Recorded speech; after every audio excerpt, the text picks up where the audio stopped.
Hello students, class 9th chapter 11, chapter name is surface areas and volumes, exercise 11.1, question number 5. Let's start the question. What is given in this question and what we have to find? Let's start the question. What length of tarpaulin 3 meter wide will be required to make conical tent of height 8 meter and base radius 6 meter? सबसे पहले हम statement को समझेंगे, half question वहीं से solve हो जाता है हमारा। ठीक है, यहाँ पे गिवन क्या है कि हमारे पास कोई तारपोलिन है जिसकी विड्थ गिवन है कितनी है, 3 मीटर। वाइड है वो, कितना वाइड है वो, 3 मीटर तारपोलिन है। ठीक है, लेंथ उसकी क्या होगी ये हमने निकालनी है। व्हाट लेंथ, लेंथ उसकी क्या होगी वो हमने निकालनी है। और उसकी विड्थ कितनी गिवन है, 3 मीटर। मान लो तारपोलिन है, वो किस टाइप का होगा तारपोलिन, कुछ इस शेप का होगा। मतलब जैसे मान लो अगर मैं इस मार्कर के साथ इसको फोल्ड करूं तो इसी टाइप से होता है ना तारपोलिन, ऐसे। मतलब मान लो अगर किसी ने कपड़ा भी खरीदा है, तो अगर थान वाला कपड़ा खरीदते हैं तो वो जैसे वो होता है ना, वैसे होता है हमारा तारपोलिन की। इसकी विड्थ तो गिवन है कि ये इतना ही रहेगा, ये विड्थ इसकी फिक्स है, ये 3 मीटर ही रहेगा। लेकिन लेंथ इसकी कितनी रिक्वायर्ड होगी, किसके लिए, कॉनिकल टेंट बनाने के लिए। हमने एक कॉनिकल टेंट बनाना है जिसकी हाइट कितनी होनी चाहिए, 8 मीटर, और रेडियस कितनी होनी चाहिए, 6 मीटर। मतलब कि हमारे पास एक तारपोलिन है और उससे हमने कॉनिकल टेंट बनाना है। ठीक है, उस कॉनिकल टेंट की मेजरमेंट गिवन है कि ये 8 मीटर होगा, ये 6 मीटर, रेडियस 6 मीटर और हाइट 8 मीटर। तो हमें इसकी तारपोलिन की लेंथ बताने की कितनी रिक्वायर्ड रहेगी। ठीक है, सबसे पहले अगर मैं बात करूं इस चीज की, हमने लेंथ निकालनी है, वो कैसे निकलेगी। ठीक है, यहां से क्वेश्चन को समझते हैं। क्या बनाना है, हमने कॉनिकल टेंट बनाना है। पहले टेंट बना ले, कॉनिकल टेंट, कॉनिकल शेप बताई है तो कौन की शेप कुछ इस तरह की रहेगी हमारी। मान लो ये हमने लगा दिया एक टेंट। ठीक है, ये मान लो टेंट इस टाइप का है, ये मैं एक्स्ट्रा के लिए आपको समझाने के लिए करूं। टेंट कुछ इसी टाइप से लगेगा ना, कि ये हमारा एक टेंट लगा दिया हमने। ठीक है, क्या कह रहे हैं, टेंट की मेजरमेंट क्या है कि हाइट कितनी होनी चाहिए, 8 मीटर। अब यहाँ पे सिर्फ हाइट की बात है, मैंने पहले भी क्वेश्चंस में बता रखा है, पिछली वीडियोस में भी, कि जब तक स्लांट वर्ड ना लगे तब तक हमारी हाइट कौन सी रहेगी, परपेंडिकुलर हाइट, ये वाली हाइट रहेगी हमारी। अगर वर्ड स्लांट लग जाए तो हमारी ये वाली हाइट आ जाती है। तो हाइट कौन सी रहेगी हमारी, ये परपेंडिकुलर वाली। मान लो ये वाली हाइट है हमारी h, ये गिवन है। जब तक सिंपल हाइट वर्ड गिवन है तो ये कितनी गिवन है हमारी, 8 मीटर। 8 मीटर तो ये हाइट रहनी चाहिए। और बेस रेडियस, बेस रेडियस कितनी गिवन है हमारी, 6 मीटर। तो बेस हमारा यही है और इसकी रेडियस यहां से यहां तक की हमारी कितनी गिवन है, 6 मीटर। तो इस मेजरमेंट का हमने कॉनिकल टेंट लगाना है। ठीक है, ये इन्होंने बोला है। और किससे लगाना है, इस तारपोलिन से लगाना है। इस तारपोलिन की मेजरमेंट में हमें विड्थ गिवन है लेकिन लेंथ गिवन नहीं है। क्वेश्चन को अच्छे से समझ लो कि आगे सोल्व हो जाएगा। तो हमने देखो इससे ये बनाना है। अगर ये बनाना है तो जितना एरिया इसका होगा और जितना एरिया इसका होगा ये हमारा इक्वल नहीं हो जाएगा। अगर हमने इससे ये बनाना है, मान लो हमारे पास ये इतना ही गिवन है, फॉर एग्जांपल हमारे पास ये इतना ही गिवन है और इससे हमने ये बनाया है, तो ये इससे बनाया है तो इसका एरिया कहीं अलग से तो नहीं होएगा ना, सेम ही एरिया रहेगा ना। मान लो हमारे पास कोई एक पेपर है, उस पेपर का आप मान लो ये हमारे पास एक पेपर है। ठीक है, ये 3 मीटर लेंथ है और 2 मीटर इसकी विड्थ है। इस पेपर से अगर मैं स्क्वायर बनाऊं, मतलब जैसे वो नहीं होता ज्योमेट्रिकल शेप्स, जो पेपर को फोल्ड करके बनाते हैं हम छोटे बच्चे, हम किश्ती बनाते थे, नाव बनाते थे या फ्लावर बनाते थे, कुछ भी बनाते थे। अगर इस पेपर से मैं फ्लावर बना लूं, इस पेपर से मैं किश्ती बना लूं, इस पेपर से मैं कोई और शेप बना लूं, तो ये तो एरिया तो ये तो सेम ही रहना है ना। शेप हम चाहे कुछ भी बना ले, हमारा एरिया कैसा रहेगा, सेम रहेगा। बचपन में हमने सबने किश्ती बनाई हुई है, सबने फ्लावर बनाए हुए पेपर से, वो चीज यहाँ पे याद करो। अगर हमारे पास कॉपी का ये एक पेपर है, नोटबुक का एक पेपर है ये, ठीक है, इस पेपर से किसी बच्चे ने नाव बना ली, किसी बच्चे ने फ्लावर बना लिया, किसी बच्चे ने कोई और शेप बना ली, तो शेप चाहे कुछ भी बनाइए, पेपर तो चेंज नहीं हो रहा ना। पेपर का एरिया तो इतना ही है ना, पेपर तो इतना ही रहेगा बिना कट किए। जो ज्योमेट्रिकल शेप बनाते हैं ना, पेपर को फोल्ड वगैरह करके बनाते हैं, वो वाली बात कर रहे हैं हम, कट करके नहीं। कट करके तो एरिया छोटा हो जाएगा। तो चाहे कुछ भी कैसे भी तोड़ मोड़ के कैसे भी शेप बना ले, ये एरिया तो हमारा सेम ही रहना है। तो वही बात यहाँ पे अप्लाई करेंगे हम, कि हमारे पास मान लो इतना तारपोलिन गिवन है, इस तारपोलिन से हमने ये बनाना है, तो ये जितना भी बनेगा चाहे तोड़े मरोड़े कुछ करे इसका हम, तो जो एरिया है वो तो इतना ही रहेगा ना। शेप तो चाहे कुछ भी बना ले हम, तो बेसिकली इसका एरिया और इस टेंट का एरिया दोनों इक्वल नहीं हो जाएंगे। यहां से मैं क्या समझाने की ट्राई कर रही हूं कि जो तारपोलिन का एरिया होगा और जो इस कॉनिकल टेंट का एरिया होगा वो हमारे इक्वल रहेंगे। क्यों इक्वल रहेंगे वो मैंने इस लॉजिक से समझाया आपको, कि अगर हमारे पास गिवन ही इतना है और इससे हमने ये बनाना है, तो चाहे कैसे भी कर ले एरिया तो हमारा ये सेम ही रहना है ना। तो यही बताना है कि ये बनाने के लिए हमारी लेंथ कितनी रिक्वायर्ड रहेगी। अब ये बेसिक शेप दिख रही है कि क्या है, ये हमारी रेक्टेंगल रहेगी, 3 मीटर वाइड है, लेंथ हमें पता नहीं, तो यहाँ पे इस पे क्या लग जाएगा, रेक्टेंगल का एरिया। इस पे क्या लगेगा, कोन वाला एरिया। लेकिन कोन वाला कौन सा लगेगा वो भी अभी मैं बताऊंगी।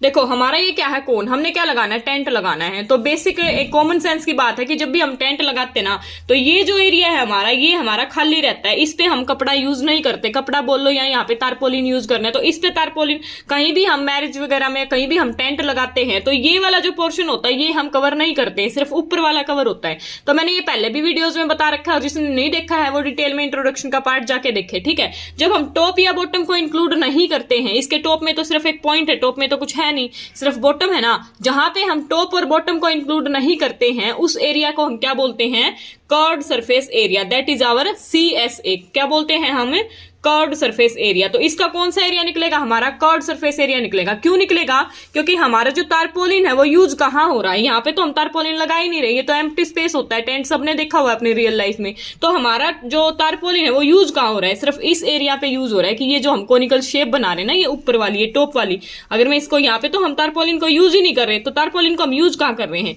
इस पोर्शन पे, ये जो कर्व्ड सरफेस है इस पे यूज कर रहे हैं ना। तो इसके लिए जहां पे हमारा बॉटम इंक्लूड नहीं है और टॉप पे सिर्फ एक पॉइंट है, तो वहां पे हमारा क्या होता है, कर्व्ड सरफेस एरिया। तो इसका कर्व्ड सरफेस एरिया, और ये तो हमारी बेसिक शेप है, 2D वाली शेप है तारपोलिन हमारी, जिसकी लेंथ और ब्रेड्थ है, हाइट के बारे में यहाँ डिस्कशन ही नहीं है। तो जहां पे लेंथ और ब्रेड्थ गिवन है वहां पे क्या निकलता है, हमारा सिंपल एरिया। तो इसका सिंपल एरिया और इसका कर्व्ड सरफेस एरिया हमारा क्या हो जाएंगे, इक्वल हो जाएंगे, और वहां से हमारी इसकी लेंथ निकल जाएगी, ठीक है। अभी क्वेश्चन को स्टार्ट करते हैं, ये मैंने समझाया आपको अभी तक बेसिक बिल्कुल, अगर ये पहले समझ में आ गया तो आगे कंफ्यूज नहीं रहोगे क्वेश्चन में क्या कर रहे हैं क्या नहीं कर रहे हैं। तो लेट्स स्टार्ट द क्वेश्चन। तो यहां से हम क्या लिख सकते हैं, अकॉर्डिंग टू क्वेश्चन लिखेंगे, और यहाँ पे याद रखना, अच्छा आगे मैंने क्वेश्चन ही नहीं पढ़ा, आगे क्या है, assume that extra length of material that will be required for stitching margins. जो मार्जिन के लिए और स्टिचिंग के लिए हमारी एक्स्ट्रा लेंथ रिक्वायर्ड है ना, एंड वेस्टेज में जो जाएगी कटिंग वगैरह में, वो हमने कितनी लेनी है, अप्रोक्स 20 सेंटीमीटर लेनी है। और इस क्वेश्चन में हमने पाई को क्या यूज करना है, 3.14, ये स्पेशली इसने बोला है, ठीक है। यहां तक ही क्वेश्चन था हमारा बेसिकली, आगे सिर्फ ये है कि जो एक्स्ट्रा मार्जिन के लिए, स्टिचिंग के लिए या वेस्टेज के लिए जो भी हमारा तारपोलिन यूज होएगा उसको हमने कितना लेना है, 20 सेंटीमीटर लेना है, और पाई को कितना यूज करना है, हमने 3.14 यूज करना है इस क्वेश्चन में, ठीक है। अब चलते हैं क्वेश्चन पे, अकॉर्डिंग टू क्वेश्चन लिखेंगे हम। अकॉर्डिंग टू क्वेश्चन क्या हो जाएगा हमारा, अभी अभी जो चीज मैंने समझाई, अकॉर्डिंग टू क्वेश्चन हमारा क्या हो जाएगा, area of tarpaulin is equals to curved surface area. मैंने बताया कर्व्ड क्यों होगा, is equals to curved surface area of conical tent, curved surface area of conical tent, ये हमारा हो जाएगा, ठीक है। तो एरिया ऑफ तारपोलिन हमारा क्या हो जाएगा, कैसी शेप थी हमारी, रेक्टेंगल की शेप थी ना, जो मैंने अभी यहां ड्रॉ करके दिखाई थी। तो ये हमारा क्या हो जाएगा, लेंथ मल्टीप्लाई में ब्रेड्थ इज इक्वल टू, ये आप फुल फॉर्म में भी लिख सकते हो, लेंथ मल्टीप्लाई ब्रेड्थ, ठीक है। Curved surface area of conical tent, cone की शेप का कर्व्ड सरफेस एरिया हमारा क्या होता है, पाई आर एल, ठीक है। यहां से हमने ब्रेड्थ हमें गिवन है, लेंथ हमने निकालनी है, और ये हम निकाल लेंगे। तो लेंथ अगर निकालने तो ये बेसिकली उधर चला जाएगा, तो इसको करेंगे बाद में आगे जाके, ठीक है। अभी के लिए क्या करते हैं, हमने क्या निकालना है, पहले पाई आर एल, इसकी वैल्यू पता हो तभी तो इसको इक्वेट करेंगे ना। तो सबसे पहले हम क्या निकालेंगे, curved surface area of conical tent, curved surface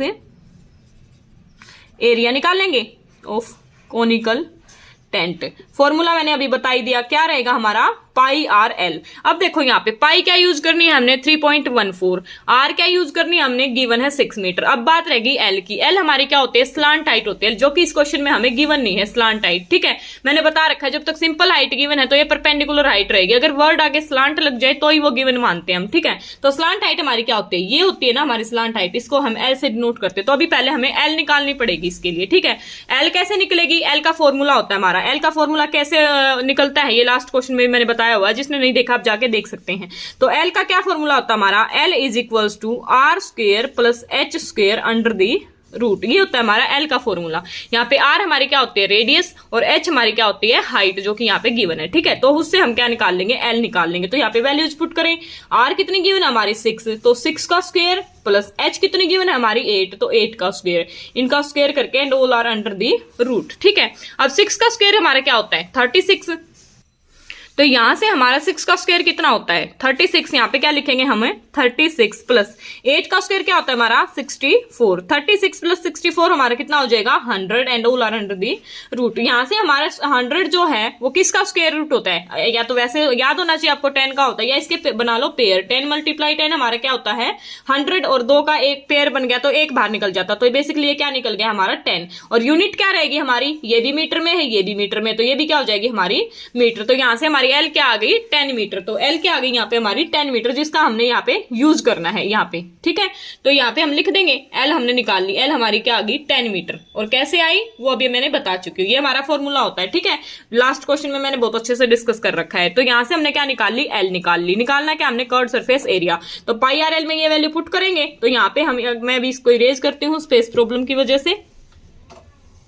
तो यहाँ पे हमारा फॉर्मूला क्या है पाई आर एल, पाई की वैल्यू क्या रखेंगे हम 3.14 मल्टीप्लाई में आर क्या है हमारा 6 मल्टीप्लाई में एल हमने अभी क्या निकाला 10 मीटर, ठीक है। इसको करेंगे सिंप्लीफाई, यहां से हमारा क्या निकल जाएगा CSC।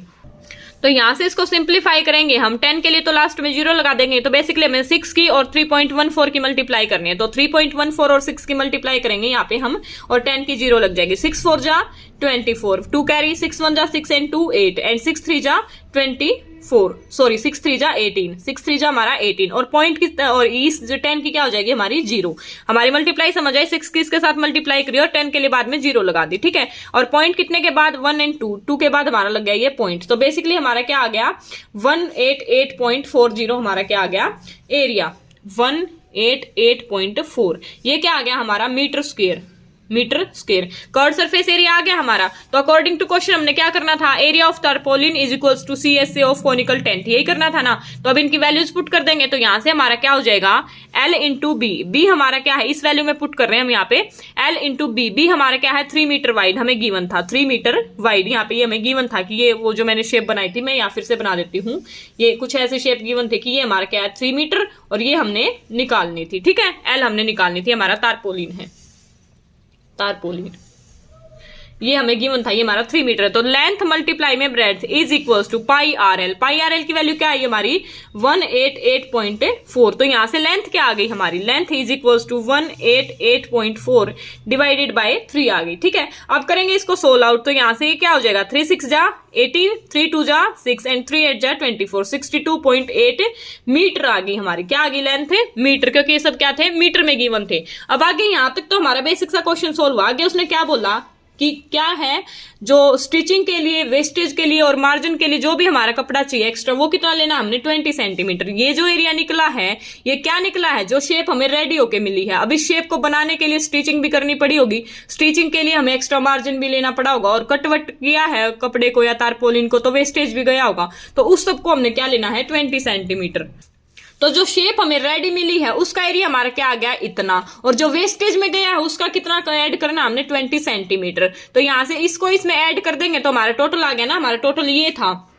इसको जो रेडी करके शेप मिली वो हमारी ये मिली, उसका एरिया हो गया हमारा इससे हमारी ये क्या निकल गई लेंथ निकल गई, ठीक है। फिर हमारे 20 सेंटीमीटर एक्स्ट्रा भी तो लगा है, मैं यहाँ पे शायद एरिया बोल गया आपको पहले, यहाँ पे लेंथ है एक्स्ट्रा भी तो निकला है कि 20 सेंटीमीटर जो कट वगैरह किया है या मार्जिन वगैरह लिया वो भी। अब यहाँ पे एक चीज नोट करो, ये तो हमारी आई है मीटर में और ये है हमारी सेंटीमीटर में, तो यूनिट चेंज करनी पड़ेगी। पहले 20 सेंटीमीटर को मीटर में चेंज करना पड़ेगा। तो 20 सेंटीमीटर को अगर हम मीटर में चेंज करें, यहाँ पे करती हूँ 20 सेंटीमीटर को मीटर में चेंज करेंगे बेटा, 1 मीटर में 100 सेंटीमीटर होते हैं, ठीक है। तो 100 सेंटीमीटर, तो 1 सेंटीमीटर में क्या हो गया ये उधर चला जाएगा, तो 1 सेंटीमीटर में क्या हो जाएगा 1/100। ये बेसिक सी बात है कि 1 मीटर में 100 सेंटीमीटर, तो यहां से सेंटीमीटर 1 सेंटीमीटर निकालेंगे तो ये उधर जाके 1/100। तो 20 सेंटीमीटर में क्या हो जाएगा 20/100। इसको कर देंगे हम ऐड, इसको करके क्या हो गया हमारे 0.2 मीटर आ गया। तो हमारी ये किसमें निकालनी मैंने 0.2 मीटर, 20 सेंटीमीटर को चेंज कर लिया 0.2 मीटर, बेसिक सी बात है ये, ठीक है।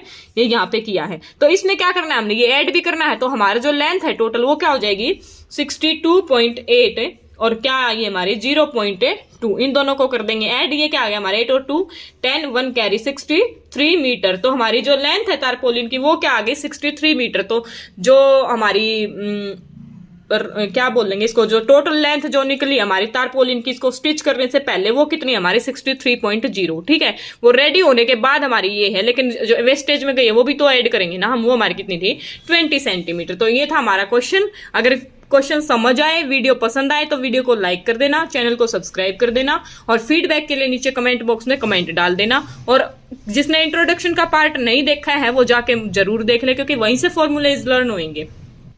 वहां पे मैंने बहुत डिटेल में फॉर्मूले करवा रखे हैं, रट्टाफिकेशन की नीड नहीं है, वहां पे बहुत अच्छे से लर्न हो जाएंगे। तो मिलते हैं हम अपनी नेक्स्ट वीडियो में। Thank you.